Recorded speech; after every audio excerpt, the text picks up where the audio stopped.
2018. 2018? Yes, yes. 2018, I can give you 2 times the governor has appeared in front of the assembly. Annual is only once. It's not many times. I think so. What should have guided us if there were specific legislations to at least say it should be done like this, on this time, in this place. Now that there is no that specificity, I believe anywhere done by the governor, it becomes an address. Now read article, read section 30, subsection 2K, read it. I will read, and I've read severally. Yes. The governor shall deliver annual state of the county address containing such matters as may be specified in county legislation. Now that there were no matters specified in the county legislation, we are within our leeway, within our mandate, to at least make sure we offer the governor addresses on issues that are of substance at that time. That's why the budget was of substance at one time. That's why the ward-based development project was of substance another time. So I believe we did it like that. Listen to me, please. I will. I'm listening. Now, subsection K says, deliver annual state of the county address, and I emphasize the following for your own benefit. Okay. Containing such matters.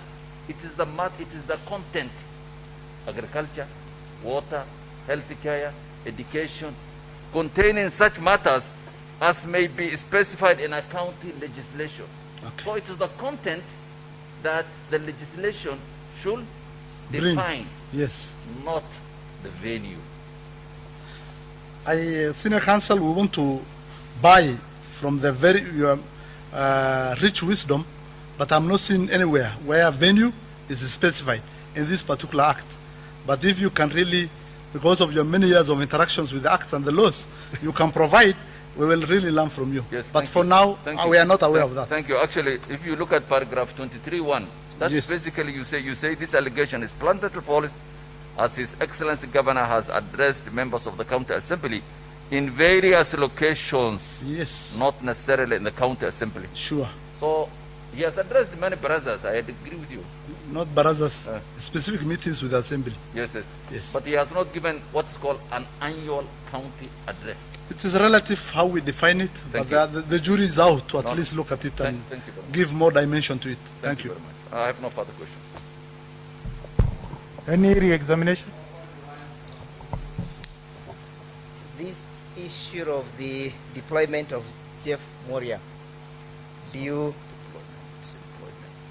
this issue of deployment, senior want to call it employment,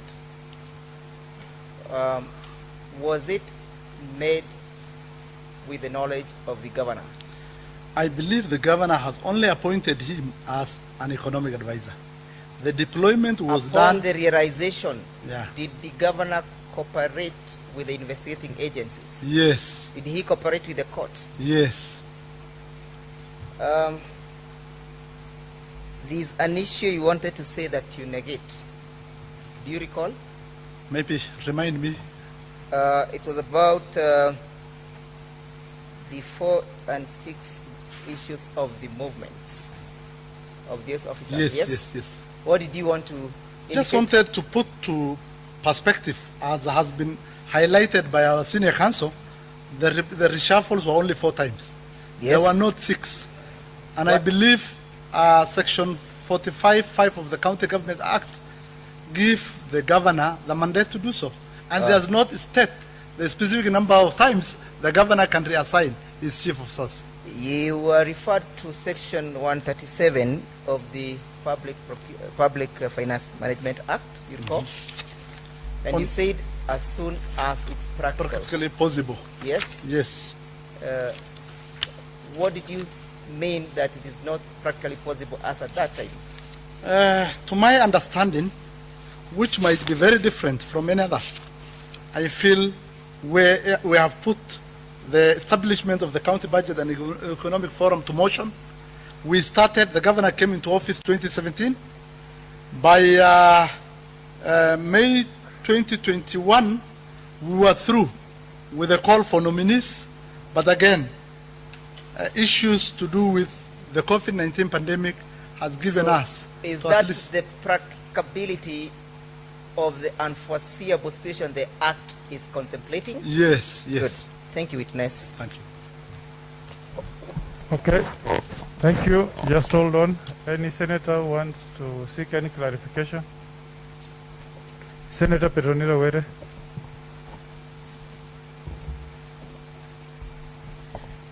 Thank you, Chair. County Secretary, just a clarification. You have been acting. Senior Counsel Ahmed Nasir, maybe you can switch off your mic. I'm sorry. Thank you.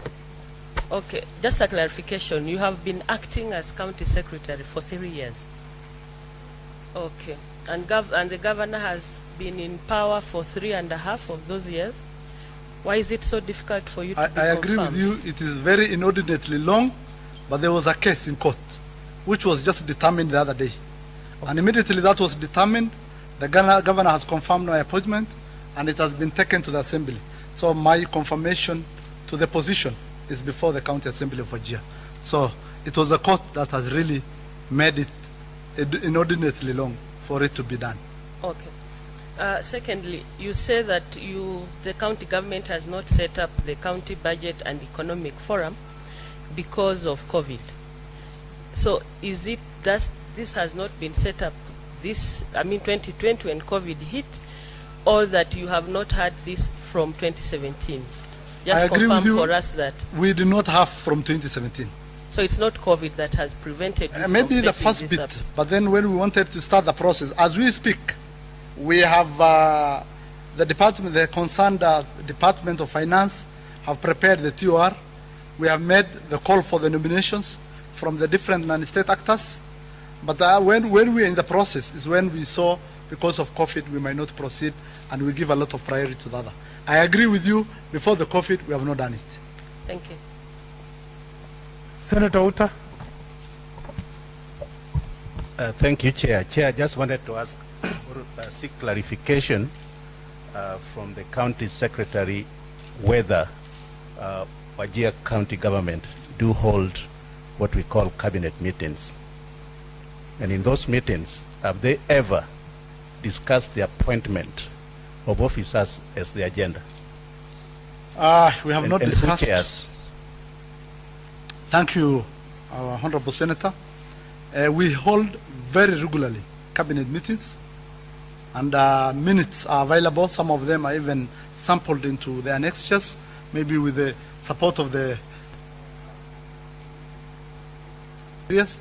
Number two, on issues to do with which appointment. If it is appointment of the County Executive Committee, I think so it's done before the County Executive Committee is constituted. But if it comes to issues of the Audit Committee, I believe the Audit Committee is to be done by the County Public Service Board in a very competitive process. We don't have a role in it. Thank you. Senator Aligura. Thank you, Chair.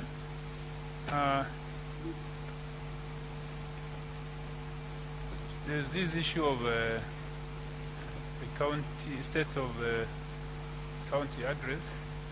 The section of the law, the County Government Act, which is quoted, talks of the content of the speech or the matters to be addressed be specified in a county legislation. Are you aware of any county legislation, basically, which must have been done by the County Assembly, which specifies that? No, I'm not aware of any. Senator Linturi. Yeah, Chairman, yes, I was trying to peruse this file, and I was just seeing the letter that was written to you by the Ethics and Corruption Commission in regard to the judgment of the three that were convicted. So what I have not seen here is the second bench to determine the authenticity, because it's not signed at the end of at the last page, and secondly, any copy of this judgment. That is one we will have to respond to. And finally, there is that area on failure to give the state of the county annual county address, and I want you specifically try to bring out the aspect of there being no legislation to determine or to address how that should be done. Who has the responsibility? Who has the greatest responsibility to originate legislation to provide for such? But I think so. On issues of regulations, it's a two-way.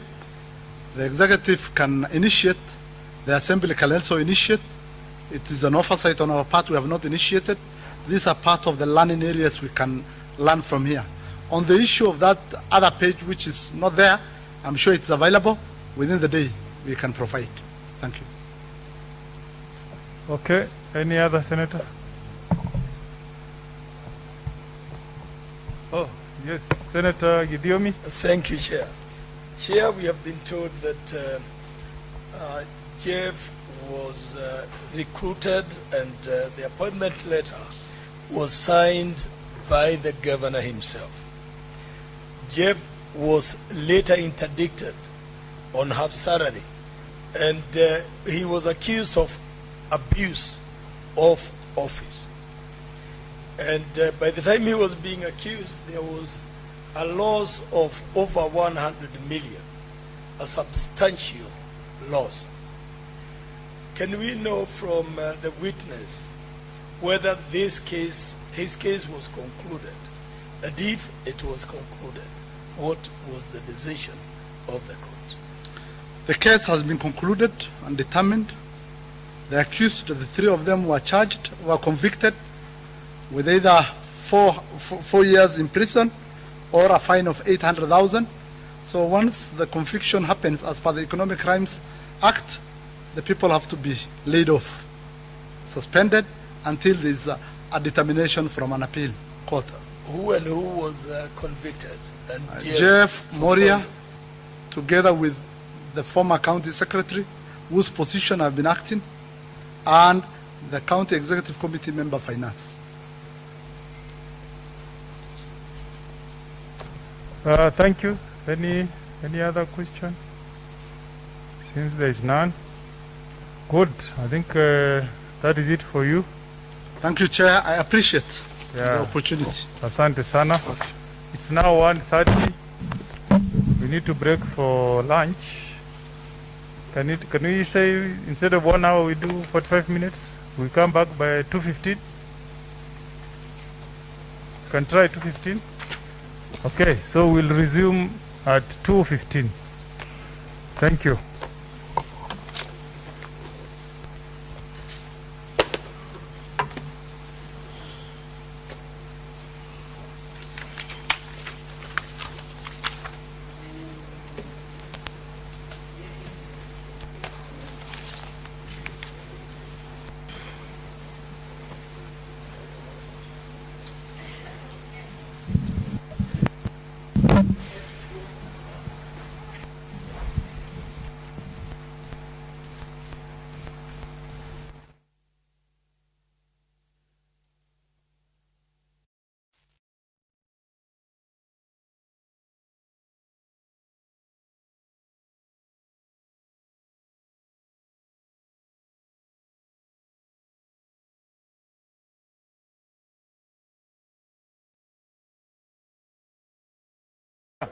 Even as we amend this constitution, let us look at possible ways in which we can allow Parliament to interrogate and... Order, senators. Order. Respect the House. Cherargei, you have become so nomadic. Please try to, whatever you are doing, we may need to know. Senator Malala, proceed. Thank you, Mr. Speaker, for protecting me. Mr. Speaker, I was submitting as follows that it is important in future, Mr. Speaker, when we shall have another opportunity to amend the law, let us give Parliament powers, Mr. Speaker, to amend and correct the inconsistencies of a bill that is brought before this House, Mr. Speaker. Mr. Speaker, it is my humble submission that in future, even before the